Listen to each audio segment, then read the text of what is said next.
Shalom Bapak Ibu Saudaraku, kita bersyukur Tuhan pertemukan kita di pagi hari ini. Tentu ini adalah anugerah dan berkat dari Tuhan buat saudara dan saya.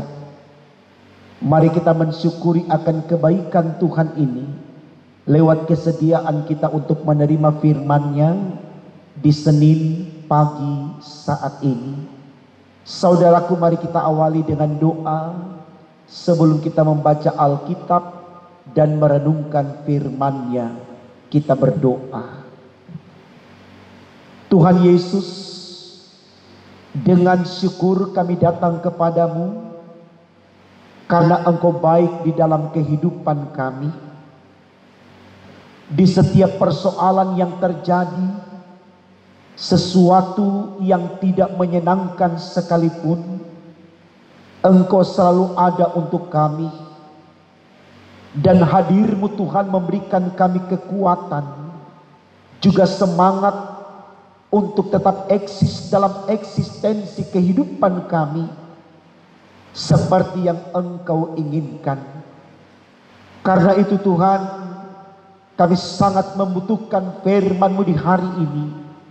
Karena kami sadar betul firman-Mu itu adalah semangat, adalah kekuatan, dan juga yang memampukan kami untuk mendharma baktikan diri dalam layan bakti hidup kami di dunia ini. Karena itu ya Allah di sorga, berfirmanlah, karena kami sedia mendengarkannya. Demi Yesus Tuhan kami. Amin. Saudaraku, bacaan Alkitab kita di pagi ini terambil dari kitab Kejadian 2 ayat 8 sampai 17. Demikian firman Tuhan. Manusia dan Taman Eden. Selanjutnya Tuhan Allah membuat taman di Eden di sebelah timur. Disitulah ditempatkannya manusia yang dibentuknya itu. Lalu Tuhan Allah menumbuhkan berbagai-bagai pohon dari bumi yang menarik dan yang baik untuk dimakan buahnya. Dan pohon kehidupan di tengah-tengah taman itu, serta pohon pengetahuan tentang yang baik dan yang jahat. Ada suatu sungai mengalir dari Eden untuk membasahi taman itu. Dan dari situ sungai itu terbagi menjadi 4 cabang. Yang pertama namanya Pison, yakni yang mengalir mengelilingi seluruh tanah Hawila.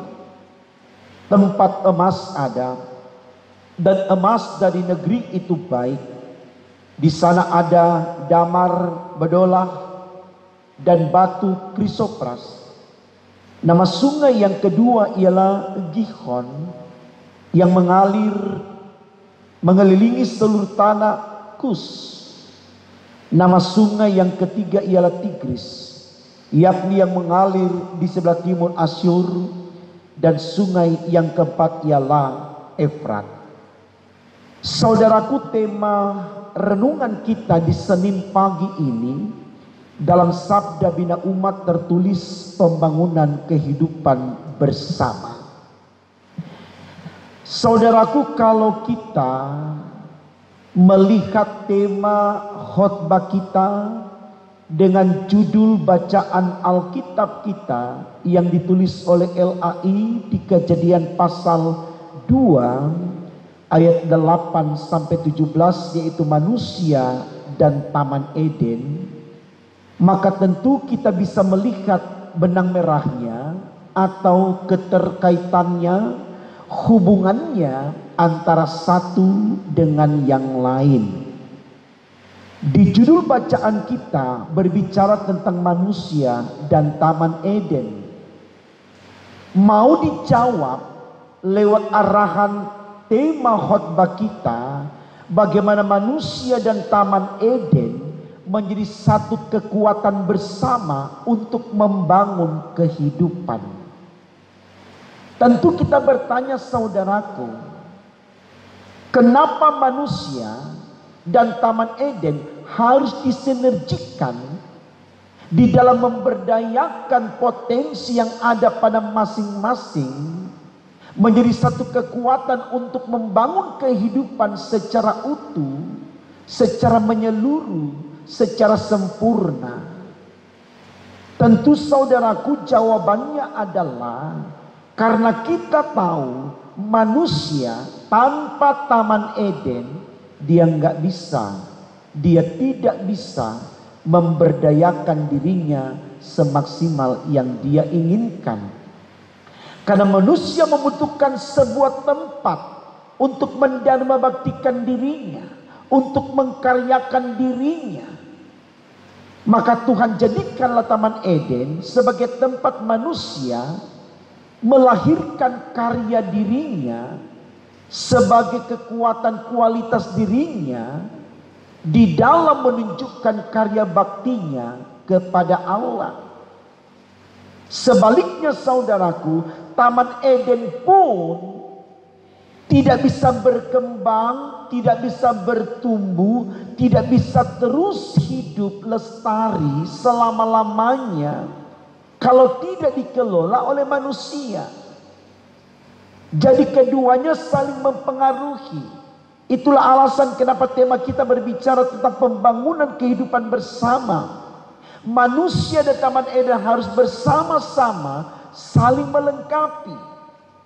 Manusia membutuhkan Taman Eden sebagai tempat untuk dia hidup dan berkarya, dan Taman Eden membutuhkan manusia untuk mengelola eksistensinya, keberadaannya supaya tetap berkembang, tetap hidup, dinamis, selalu ada.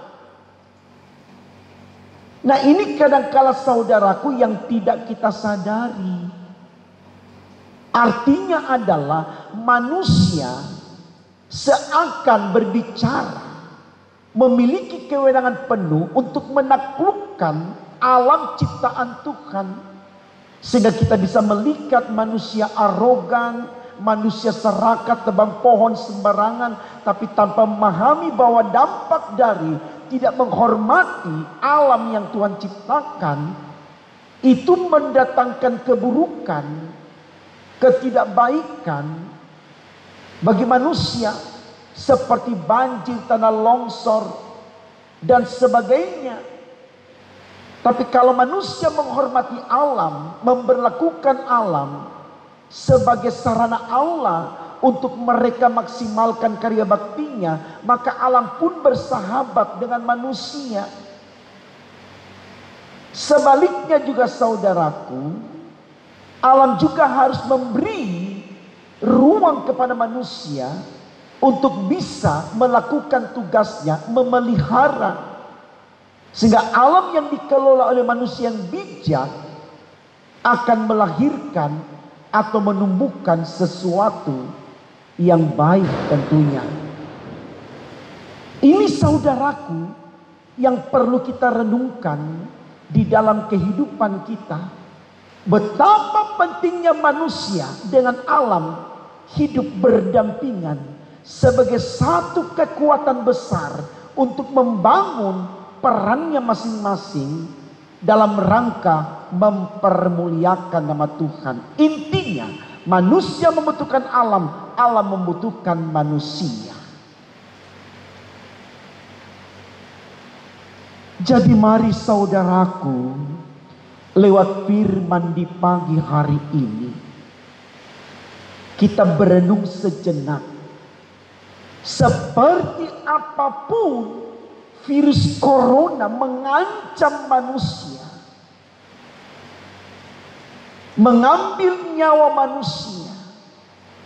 Tapi kalau manusia bisa memanage alam ini dengan baik, maka alam bisa menolong manusia untuk terhindar dari virus corona.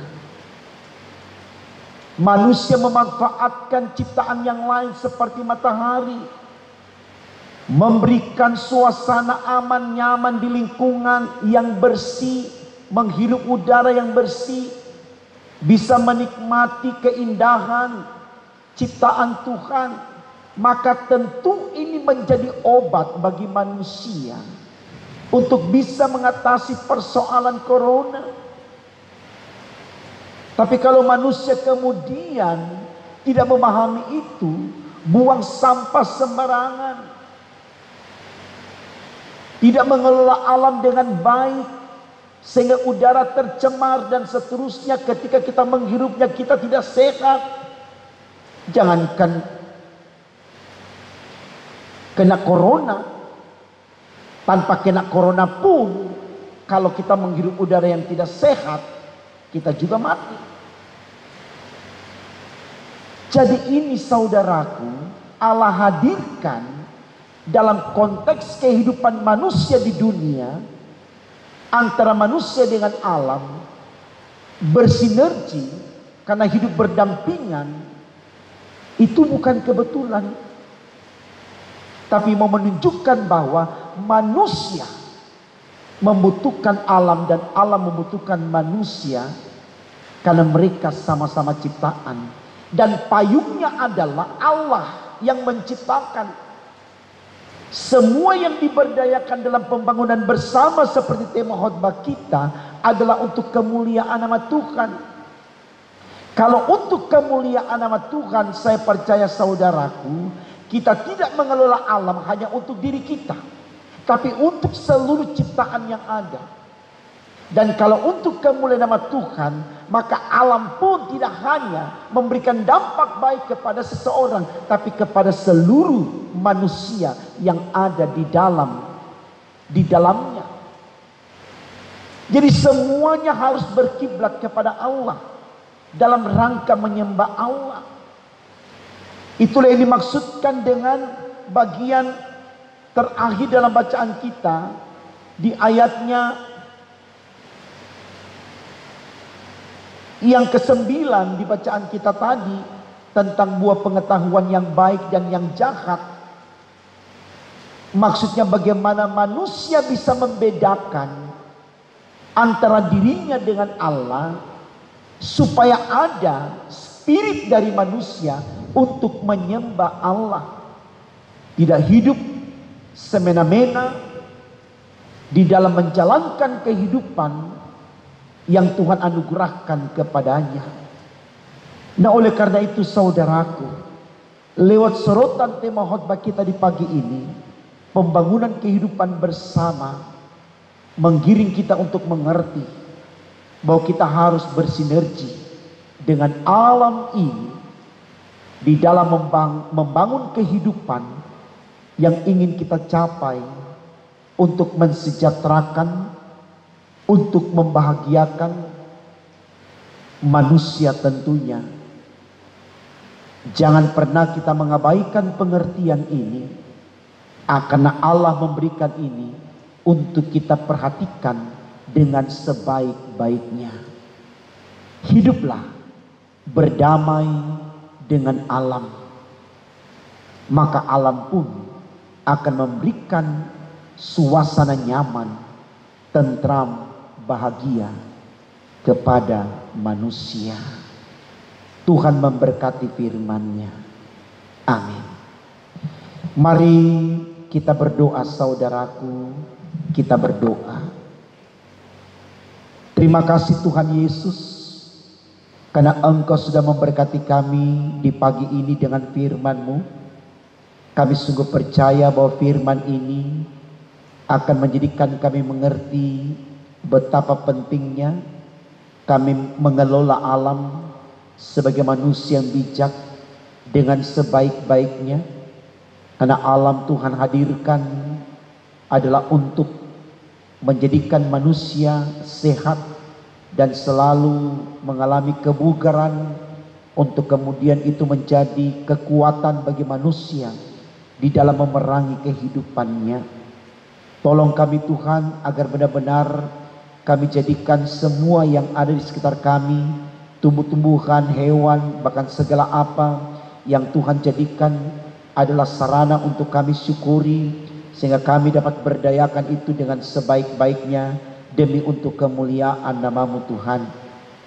Kalau selama ini kami sudah mengabaikan kehidupan bersama dengan alam di sekitar kami yang Tuhan jadikan baik adanya untuk kami mohon ampun. Dan biarlah di hari ini Tuhan kami betul-betul memperbaiki diri kami untuk tidak lagi memperlakukan alam semena-mena seturut yang kami mau, tapi benar-benar kami lakukan dengan bijaksana, maka di dalamnya pun Tuhan berkenan memberkati kami. Terima kasih ya Allah di sorga, kami akan melangkah menyusuri kehidupan hari pertama ini. Sehatkan kami, kuatkan fisik kami, teguhkan iman kami, mantapkan langkah kami, agar dalam semuanya nama Tuhan diagungkan, dipermuliakan, dan kami selalu diberkati oleh-Mu, dan kami juga menjadi berkat untuk yang lain. Ini doa kami Tuhan, sempurnakan dan kabulkan, karena kami berdoa hanya dalam nama Tuhan Yesus, Allah kami yang hidup. Haleluya. Amin.